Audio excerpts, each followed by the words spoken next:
Hey, folks, good evening and welcome to Phantoms and Monsters Radio, where the veil between the known and the unknown is lifted one story at a time. I welcome you and all our listeners, including first time chat participants. And I hope you find tonight's subject and the reports interesting. So, portal phenomena. Um, what if the fabric of our world isn't a sealed container, but a fragile web pocked with rips, folds, and doorways into somewhere else? Across the globe, witnesses have described stepping into spaces where the air thickens, time bends, and impossible entities appear without warning. These moments, fleeting yet unforgettable, hint at the existence of portals, dimensional gateways linking our reality to the hidden realms. Now, in this episode of Phantom Monsters Radio, we'll delve into chilling firsthand encounters that challenge the boundaries of belief. A California farm stalked by a colossal biped, a Montana experiencer targeted by robotic and extra dimensional visitors, a Wisconsin home where robed figures rose from a glowing floor, and a San Jose cemetery visit interrupted by a diving bat like humanoid, as well as a Texas rally where a woman vanished from a locked porta-potty without a trace. Each account forces us to confront the possibility that our perception of reality is incomplete. Now, these reports come from diverse times and places: orchards, cemeteries, forest trails, quiet homes, but share unsettling similarities: sudden appearances and vanishings by location, objects rematerializing from nowhere, and encounters with entities that defy classification. Are these random anomalies or the signs of persistent intentional portals? Could they be natural phenomena, hidden technologies, or constructs of an interdimensional intelligence? From subtle shifts in time to face to face meeting with beings that seem part human, part machine, tonight we follow the trails left by witnesses who have stumbled too close to the edges of our dimension. As we examine these extraordinary accounts, we invite you to consider a question. If portals exist all around us, what might be waiting on the other side? But before I proceed, please consider supporting the channel by clicking the subscribe and like buttons and by sharing our content. Super chat and super thanks donations are appreciated. You can click the dollar icon located below the chat box. You can also use the PayPal and Buy Me a Coffee links in the description. Thanks for your consideration and support. Your comments are always welcome. Please let me or the moderators know which accounts you find interesting in the presentation or share any suggestions for upcoming shows. I want to thank everyone associated with the channel. And now, if you're in the chat and have a question, please use all caps. And I'll try to get to each one of them after my presentation. And I want to thank Mortal Clown for their donation right off the bat. So thank you. So, this first account, the witness states, "Hi, I have two California cryptid stories for you. These events happened to me on a farm in Bardesdale, California between 2003 and 2004. First event. My sister and her boyfriend and I were all drinking beer in an abandoned bus. The farm was a school farm where they also stored their old junk. It was about sunset when we heard crunching in the orchard surrounding the bus. There are lots of animals, so we thought nothing of it. What happened next frightens me to this day. My sister's boyfriend decided to take a leak in the orchard. As he walked off, he heard something following behind him. After a few seconds, he came running back, yelling that something was out there. We laughed at him until we started hearing banging from the back of the bus. A couple of things to mention. The back of the bus was covered entirely in overgrowth full of spiders, ticks, rattlesnakes, and God knows what else. So no sane person would go walking through it. And this was an old 3-inch thick steel bus. You would have to be huge to make an entire bus shake with each hit. And when we heard whatever it was walk around the side of the bus opposite the door, we bolted back to my house. Now, the second event, skip forward almost exactly 1 year in late June or early July. I was standing on my porch smoking a cigarette, and it was pitch black outside. I suddenly heard something huge running in the field in front of my porch. My father was 6'4", 260 pounds at the time, and whatever this was, I never saw it. It was at least twice his weight and running on 2 feet. It sounded the way a person would run, just very, very large person. Now, this frightens me so much, I spun around to run back inside my house, except my left leg stayed straight, which caused my kneecap to dislocate, tearing all the ligaments and cartilage as well as the AC tendon. To this day, I can't walk right, and it's all thanks to whatever the hell was running through the field that night. I only told these stories to my family and very close friends. Now, there are a few historical reports of Bigfoot in the Ventura County, California, and there have been sightings in the Bardesdale area including the neighborhood, the neighboring Fillmore, California. There's also the legend of the billowhack monster. Bardesdale is approximately 6 miles from where the billowhack monster was first reported, which some believe was a deformed Bigfoot, but then again, it may have been another upright beast. As well, I have heard people talk about seeing something in that area for years actually manifest from just nowhere. So is this an interdimensional being? Who knows? So I received the following account through a UFO research colleague, and these incidents began in 2005. The witness states, I woke up 6 months after I had participated in the search for a downed plane in Rosebud County, Montana. What was unusual about that event was that I established a grid pattern outside the FAA grid pattern, and the people who came with me to search in the area found the plane almost hours after we started that day. Now, the FAA-led search had been fruitless until the 7th day when people were finally willing to listen to me. I'm sensitive and was led to the area where the dead pilot found the plane. 6 months later, I had an encounter with an unknown robotic being in my bedroom. It was humanoid but robotic. I realized that I am paralyzed. I cannot speak, but my husband is dead asleep. I can only scream telepathically, in Jesus' name, you will let me go. Command you to let me go. Hey, it had worked on what I perceived to be ghosts before. The being said, "Sleep, you will sleep," in a hypnotic voice. I told it to go to hell. I was wide awake and we went back and forth while I commanded the thing in the name of Elohim and all the angels to let me go. I seemed to be floating above my bed, almost to the ceiling, with seven things that were making this weird hum noise attached to my head. This goes on for some time, and the mechanical voice keeps saying, "Sleep." Suddenly, a new voice starts to speak in an angry and freaked out me while I was telepathically telling this robotic thing to go off. And it is a non robotic female voice. It calms me down.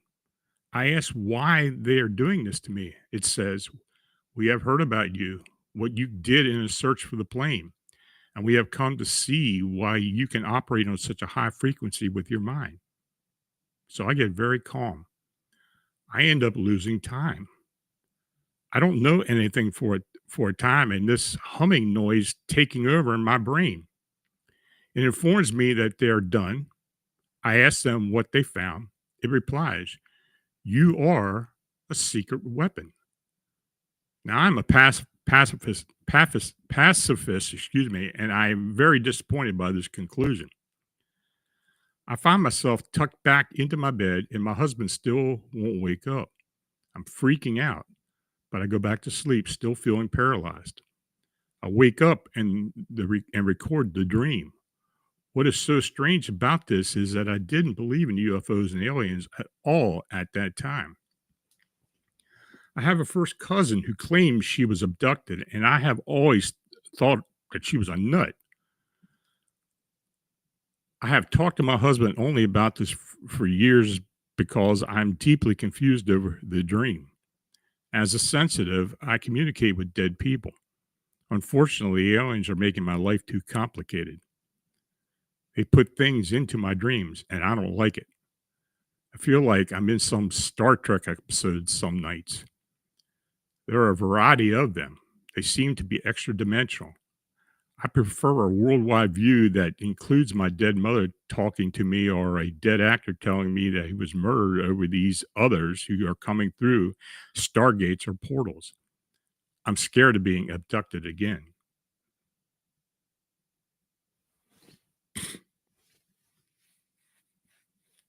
Now, this next witness states to me, "Hi, I want to share a story. When I was younger, around 2008, I was playing hide and seek with my brothers and sisters, and it was dark in the room. After we chose who was going to hide with, and who was going to try to find us, I decided to hide with my younger brother under the bed.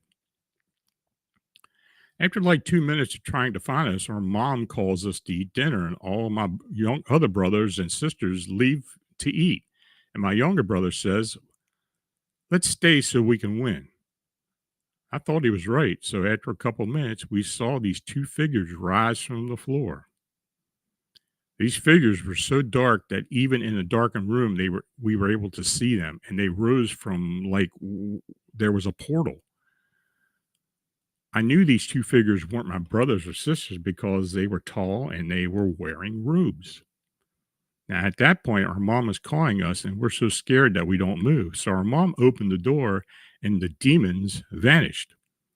The reason I knew it, I wasn't the only person seeing this was because a couple of weeks ago, my brother asked me if I remembered demons rising from the floor.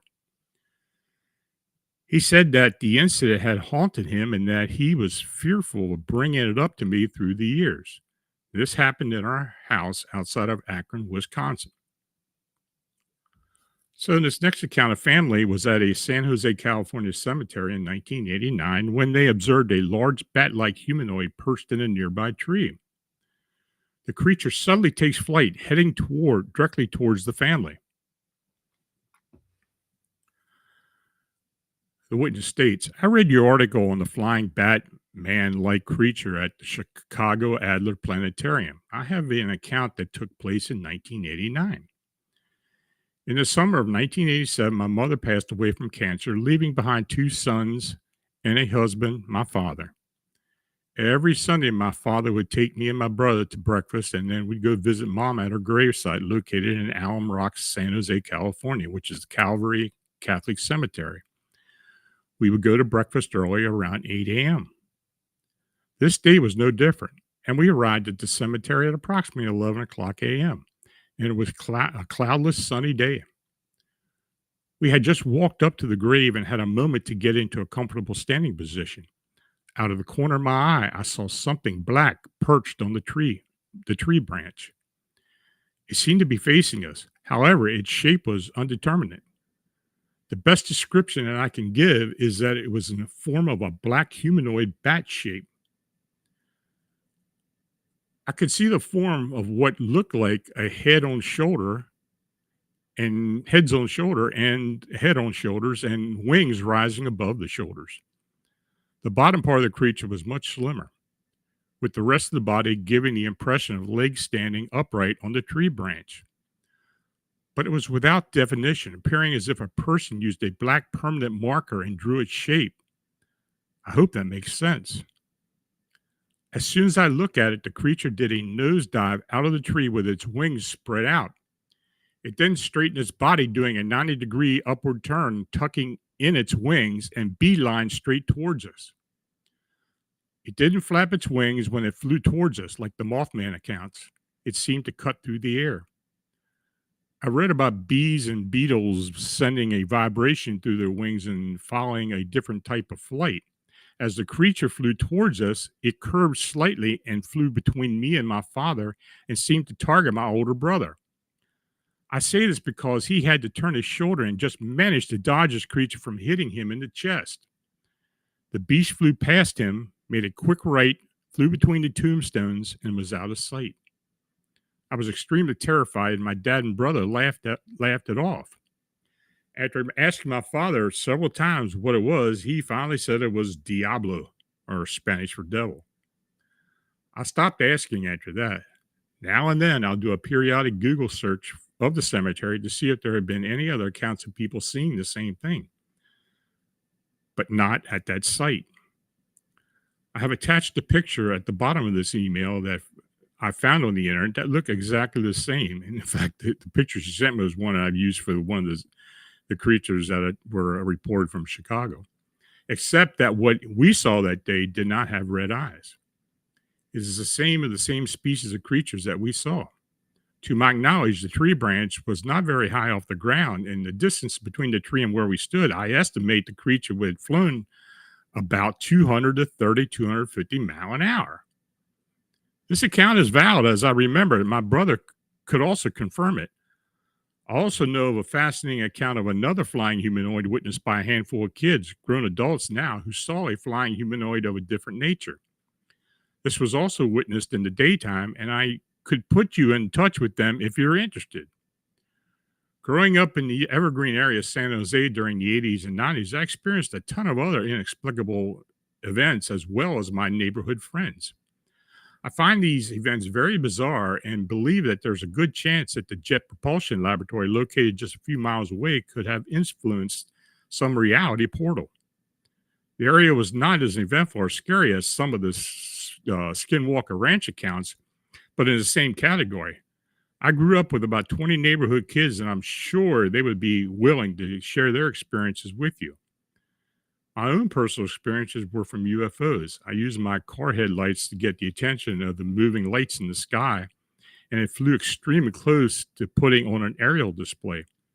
A nightmare of almost being taken to hell, and when I told the friend of about what had resulted in his unintended exorcism, hearing voices in my dad's house and the ghost of a child that multiple neighbors saw at different times. And to make these things stranger, I must verify this with my brother, but there was a painting of that boy that was in either my grandparents' house or in his garage. The only event that I documented was the UFO incident, but I really would like some answers on insight into these events. I look forward to hearing back from you shortly. And I did get back to them. And, when you hear something like this, you have to wonder if these, other people do believe that these winged humanoids are interdimensional or from another reality or whatever. I mean, who knows? I believe they're interdimensional.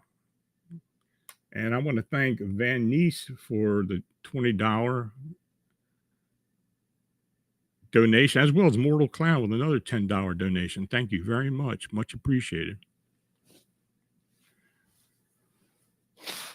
Excuse me, folks.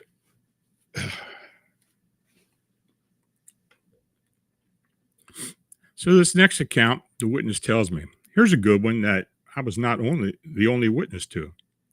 My husband and I were attending a motorcycle rally in Bandera County, Texas, a few years ago. Neither of us was under the influence of anything. I had used the restroom, so I found a porta-potty. I started to get in line when a tall lady in khaki shorts, a tank top, and hiker boots and brown hair with a ponytail sort of cut me off in long strides and walked straight into the porta potty I was headed for. The door slammed, and I thought, oh, well, I'll wait. So I stood just a few feet away, anxiously waiting for the door to open because I had to go. The minutes ticked by. It was taking her a long time. I waited for a minute, and then it just seemed ridiculous. I noticed that she had not turned on the knob to latch the door. I went up to the porta potty and knocked, calling out, "Hello, are you in there, ma'am?" No answer. I stuck my finger in the crack of the door and pulled it open a tiny bit to see if she had passed out or if there was in there or something. My husband saw what I was doing and he asked if she was there. I was so shocked. I pulled the door wide open so I could see and announce there's no one in there. Neither one of us could figure out where she had gone. The porta potty didn't have a back door. I was watching for any movement or sound so I could get my turn in there. It made no sense. She was too tall to have stepped out unnoticed and slipped away. Now, was this a time slip or maybe a portal? Perhaps in some past year there had been a doorway there to something else, like a booth that served food. For whatever reason, she walked through my time to get to wherever she was going. That's probably one of the strangest possible interdimensional stories that I've ever received. And I haven't received one like that since then. So who knows what the deal was there. But she swore that she never saw anything. Now, a witness and his grandson were playing with Legos. A piece falls off the table and cannot be found. The next day, the grandson tells his grandparents that it fell from the ceiling. So the witness states, "Hi, Lon. I was recently putting together a Lego set with my grandson when he dropped a little Lego helmet. It bounces off the floor several times, and I finish what I was putting together. When I looked for the Lego helmet, it's nowhere to be found. We have a nook with a tall table. It is there we always sit and put our Legos together. I can't find it. I pull everything out of the room, wipe down the table, although we both heard it hit the floor. To sweep the floor and sweep the floor by hand, and it's only a 6 by 6 foot room. It's gone, no doubt. I'm bummed. He's kind of bummed. But he's 6 years old and he keeps playing with his other Legos." So fast forward to the next day. He's playing with his Legos in the same area, and I go outside for a quick minute and come back inside to hear him excitingly telling his grandmother something. When he sees me, he is pleased, saying he found the lost Lego helmet. He was standing there playing with his Legos when he heard something hit the floor. He turns around, and it's the missing Lego helmet on the floor. I asked him where it came from. He pointed to the ceiling and said it came from there. Now, several points to add. I don't think he was playing tricks on me, and I was the one looking, not him. Also, he wasn't going to take it home because it wasn't a complete set. Once he found the helmet, he took it home. Also, we've been playing with Legos twice before and had a small Lego piece fall out from nowhere, landing once on the table and once more on the floor in another room. Both times, I made sure I wasn't crazy by asking him if he had also seen the same thing. but he had. Also, he told me that when it hit the floor, it disappeared. And he said, well, that's gone forever. And he said that's when he heard it hit the floor on its reappearance. He knew what it was.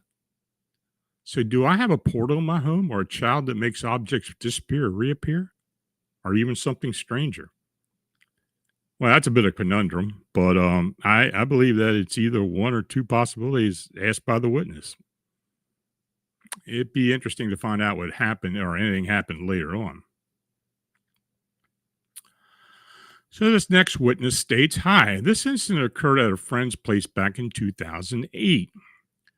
When we were all teenagers, we had a coal shed at my friend's that we'd hang out on every weekend. It had four sets of bunk beds, tables, a fireplace, TV, fridge, and other amenities, a whole lot. Now, one night, we were all hanging out in there when I decided I needed to relieve myself. I walked out the front door of the shed and started to walk to the right, but then I stopped. Now, let me explain the layout here. As you walk out of the shed, his house is to the left, and the right is where we all parked our cars. Further out, we're left with empty field and trees. It was dark by now, and the lights from the house illuminating the space between the house and our cars, but trailing off just past them.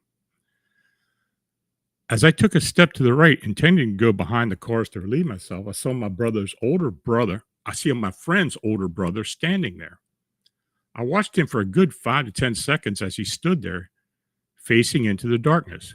He then proceeded to walk behind a couple of trees in the car before he disappeared.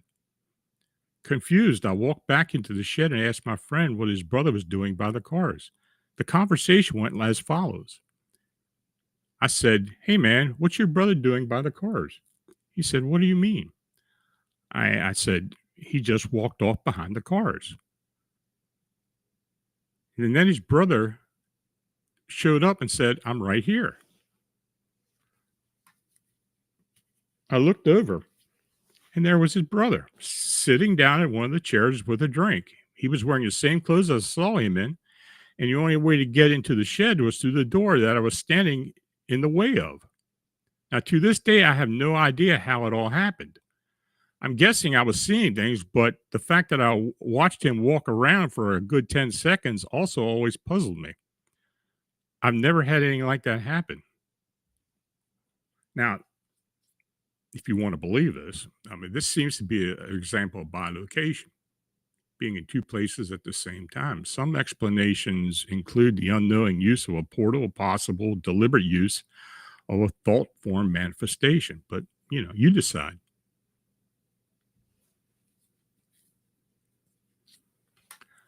This next witness states, hello, thanks for reading my story.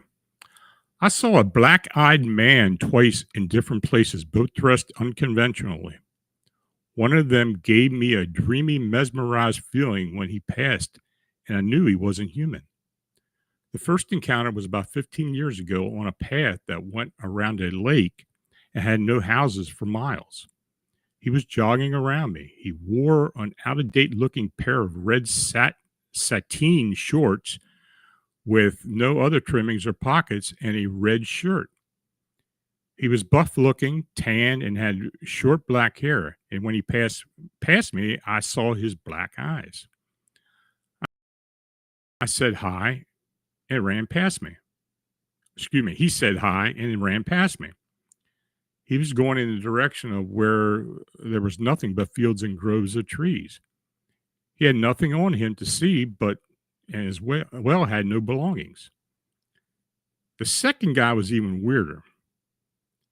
He appeared walking on the forest path of a park I go to. He also had black hair, but it was more prolonged and wavy. His skin was pale, and he was tall and graceful. I never heard his footfalls. He wore black pants, a white shirt with rolled sleeves, and a blue vest. He wears that style. Who wears that style nowadays? Nobody I see in public. He also had black eyes that glittered as he looked at me passing by. I didn't feel fear, just a trance-like until he passed. I knew he wasn't human. A few seconds later, I turned to see, that he had disappeared entirely. I believe these woods are a portal for ghosts and fae. It was in David Douglas Park in Vancouver, Washington. Now, in this next account, the witness tells me, I've heard so much discussion about what kind of entities these men in black are that I will share a personal experience from around 20 years ago. Now, during that period, I would experience missing time lapses and had a distinct feeling of being watched. Had paranormal type occurrences happening in my house and witnessed a flying UFO in broad daylight. Now, I hope this puts in perspective for you. For the record, I have always been a skeptic. Now, during one of these very lucid dream experiences, I time traveled to 1964, years before I was even born, and met my parents and siblings. I came to their house dressed as a vacuum cleaner saleswoman. I don't know which brand it was. The house in question, I was never there in person during my lifetime, nor did I remember any photos of it. Now, my father, a younger looking man, opened the door and invited me inside. My young mother was in the kitchen and came out to meet me. After a few minutes, my older brother, a baby at the time, was trying, so mom took him off to see me. Excuse me. My older brother, who was a baby at the time, was crying, so mom took off to see him. My older sister, a toddler then, wanted to play outside. It was a sunny day outside. I sat talking to my father as an adult. He seemed to know me from somewhere, but didn't recognize me. Now, my father passed away when I was a child. This was very intense, emotional, and a learning experience for me. My father discussed many things about wanting to move the family interstate to take a different career path. He mentioned how living in a small town with limited opportunities was holding him back. He wanted a better life for his family. He was trying to convince my mom. I told him to go ahead and do it and that his wife would come around. Now, for the record, we traveled a lot when I was growing up. My mom came out and decided to buy the cleaner I was selling. On another note, she loved this brand so much that she kept buying these cleaners for years. I looked out the lounge room window. Outside the gate was a gray sedan with two men and one woman dressed in black clothing. They were white skinned and tall. They seemed annoyed that they could not enter the property for some reason, almost like an invisible barrier was between them. They weren't cops. They weren't even human. They wanted me to come out because traveling backward in time your timeline is forbidden by this construct we live in. That's what my higher self received. All I knew was to avoid them getting to me. I managed to get away and woke from a lucid dream with my memory intact. They still try to keep tabs on me today. One attacked me during my sleep, and I woke up kicking at him. He was standing in my bedroom and slowly faded from view. I still remember him as a tall, thin black silhouette with red eyes. My bed covers were on the other side of the room. I could see him with my eyes wide open. I remember that I don't believe that they were aliens from another planet. I think they were interdimensional programs. They play some role in keeping us trapped in this construct. Think of them as like Agent Smith from the Matrix movies. Their appearance is a hologram, an illusion. They keep us trapped to feed on our life energy. They don't like us waking up and seeing the truth. If we wake up, others can too. That will destroy their power structure on Earth. So when a person awakens, they try to drive them into a depression, suicide, insanity, prison, substance abuse, or discredit them publicly so that nobody will listen to them and they cannot awaken others. Sometimes mysteriously, the poor people disappear or turn up dead, usually by suicide, overdose, tragic accident, unexplained homicide, etc. There is something unique about my family's bloodline because they have been tracking us for centuries, forcing us to keep moving to new places. It has something to do with an awakening on a mass scale, and they fear this more than anything else. And they are terrified of humans who see through the illusion. They are some controllers, sentient AI programs, and they have downloaded themselves into the grid of our planet and atmosphere. There are the creatures that the elites serve. This is what CERN is opening the portals for. Once they succeed in dominating us, they will stop at nothing. It will become hell on earth.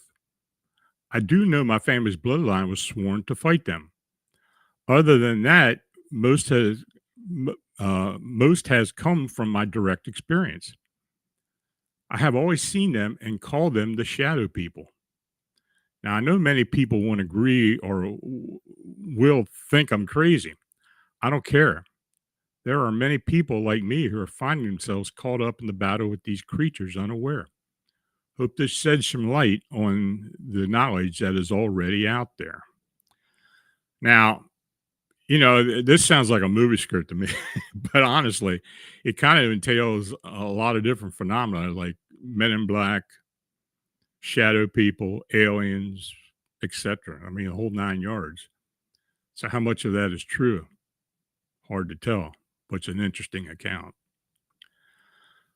So, folks, that's the last account. So, if you have anything to talk about or have a question, please feel free to ask me.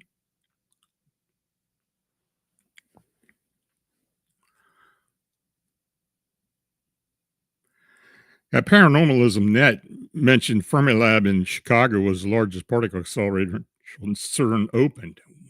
It was. I mean, it was the first actual particle accelerator in the United States, and the fact that it was just outside Chicago, it's another factor we looked into the possible explanation for the Chicago Mothman phenomena. Now we haven't had any proof or any idea if that it was actually something there. But could one of these things open up a rift to allow these things to come in? I don't know. I see Dagnabbit has said, has CERN discovered a way to open a portal to other dimensions? If they did, they probably wouldn't mention it. But I would believe that there's a possibility just because of the theory, the boson theory. I think it may very well be possible, but who knows? Any other questions? Already got that one.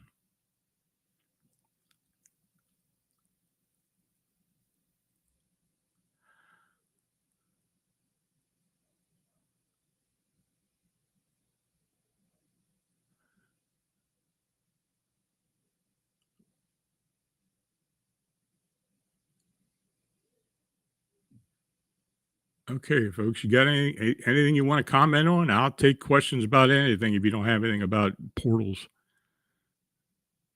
Oh, by the way, the website is Phantoms and Monsters website is up and running now. So I'm probably going to start posting tomorrow. Barbara Mora, isn't there a certain type facility in Tennessee? Uh, I don't know. I really don't know. I've never heard of one, but there may very well be. Dagnammit, there was a lady that practiced witchcraft in the woods, and she opened up about a portal and came out, and out came a dog man. Well, I if you have that account, I'd like to see it. Just send it to me if you got it. I don't know what to think about that. Jose Sanchez, could the black-eyed kids be some kind of ET variant or another race entirely if cryptid? I believe that they may very well be some type of interdimensional creature that possesses others or just a force or some type of entity that you know uh, attaches itself to people. I don't know. When I wrote the alien disclosure book, I refused to put anything in there about black-eyed kids because, quite frankly, there's no real explanation for what they were. But I think there may very well be an interdimensional aspect to them.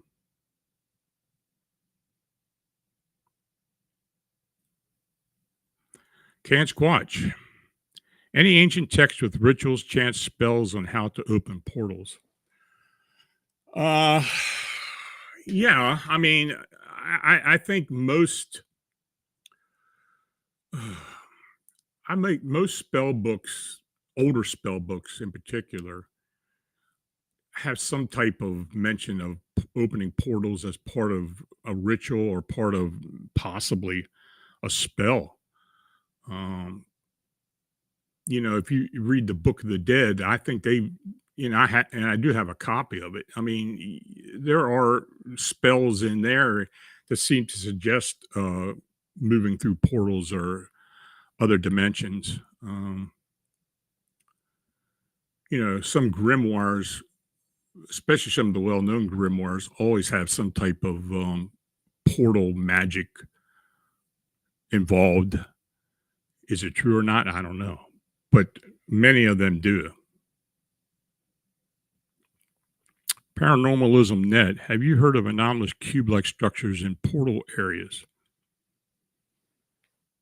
I have heard of so-called UAPs or UFOs that are cube-shaped. Um, could they be some type of structure that goes through portals? Very possible. I think most UFOs are portal travelers.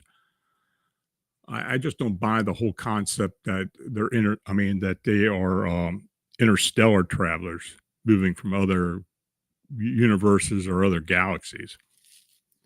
I um I think they are portal travelers. Sir Wolf, hi Lon. Perhaps some of these creatures have slipped into our realm from the astral thought forms that have been created through mankind's thoughts and fears throughout history and will evaporate. Um, Possibly.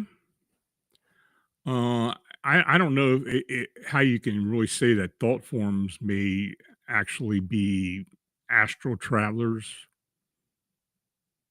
but there could be something ancient about them.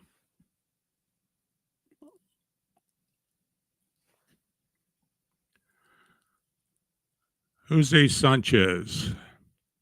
Has anyone ever actually photographed the portal while it was opening up or closing down? So many accounts of people seeing them.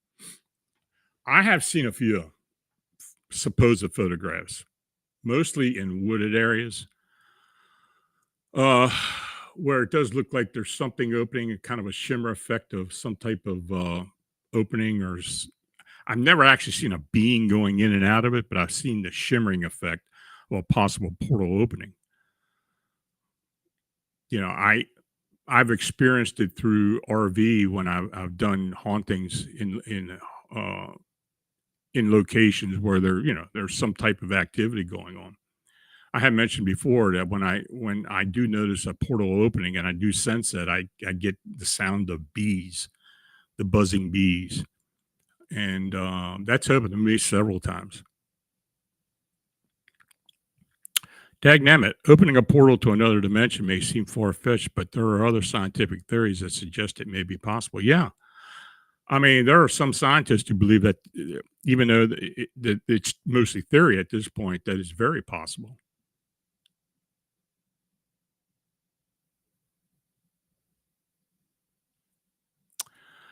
Lakem, the spicy lizard. Have you noticed any patterns with whose contact or channeling spirits and what they have to say about portals and humanity's involvement with them? That's a deep question. I don't know. Um, I'd have to think about that. I'd have to think about that. I really can't say, but I'd had to think about it. It's an interesting question. I do give you that.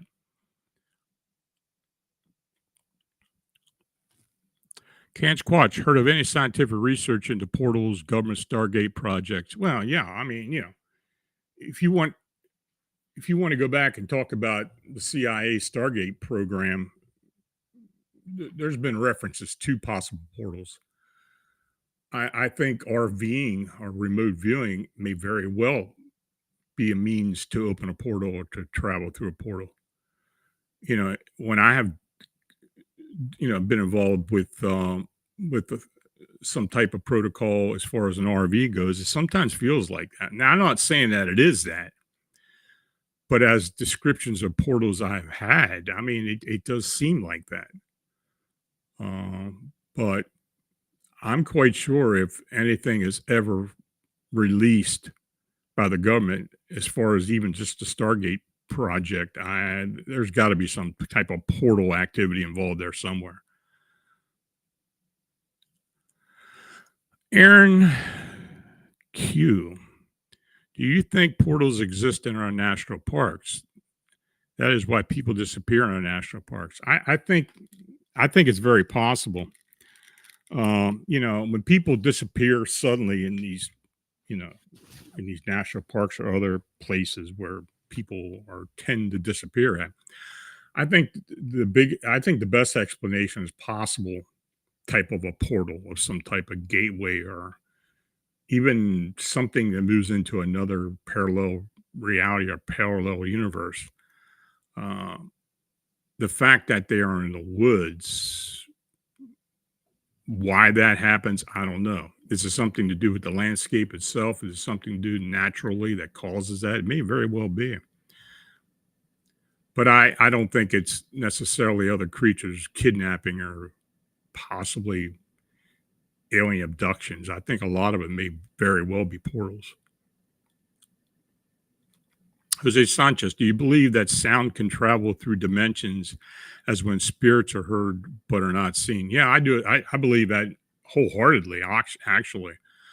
I have heard voices that may very well come through portals. I mean, David Eckhart is a perfect example.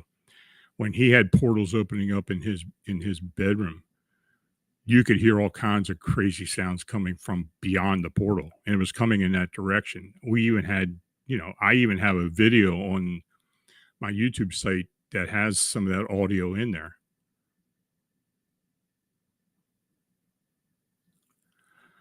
Leakum, the spicy lizard. Do you hear of portals in more remote or urban areas?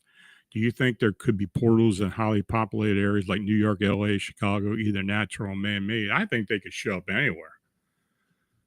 I think if the energy is present or the ability to open up on the other side, um, I don't think it matters where it's at. Uh, and I'm more convinced of that of what's been going on in Chicago over the years. Um, Now, what factors cause that, I don't really know, but I think portals can open up in any location.